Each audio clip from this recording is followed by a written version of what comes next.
এই মনা দেখ না, কবে থেকে বলছি তোকে একটা প্রেসার কুকার কিনে দিতে। এই প্রেসার কুকারটা পুরোনো হয়ে গেছে, হ্যান্ডেলটা আজকে পর্যন্ত ভিজে গেল। এবার একটা আমাকে প্রেসার কুকার অর্ডার করে দেওয়া জন্য। ঠিক আছে, দাঁড়াও করে দেবো সময় পেলে। আরে সারাদিন তো ফোনই টিপে যাস, দোকানে অর্ডার করে দে। আর তো কোনো কাজ নেই, ফোনই তো ঘাটছিস। দেখছি দেখছি। দেখো কত কম দামে পাওয়া যাচ্ছে প্রেসার কুকার, যাবে খুব সুন্দর।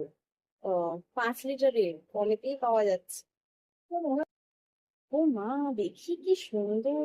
আরে এটা ওই ওতে চলবে তো, ওই যে, আরে ইলেকট্রিকের উনুনে, তোরা এখন কি বলিস, ইন্ডেকশন, ইন্ডেকশনে চলবে হ্যাঁ তো। হ্যাঁ, সব আমার চল। কতদিনের ইচ্ছা ছিল আর কি ইন্ডেকশনে বসানোর মতন প্রেসার কুকার। এটা গ্যাসের তো চলবে তো। এগো চলবে। আচ্ছা আচ্ছা, বুঝতে পেরেছি, তুমি সব বেরিয়েছে বল, বা খুব সুন্দর হয়েছে, খুব সুন্দর হয়েছে। ঠিক আছে, আমি আমার বায়োতে লিংক দিয়ে দেবো, তোমরা আমার লিংকের থেকে গিয়ে ফ্লিপকার্ট থেকে প্রেসার কুকারটা পারচেস করতে পারো, এটা খুবই ভালো।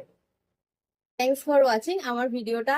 নতুন চেষ্টা করলাম নতুন কিছু করার, যদি ভালো লেগে থাকে তাহলে আমার পাশে থেকো, আমাকে সাহায্য করো, লাইক কমেন্ট শেয়ার করে দিও।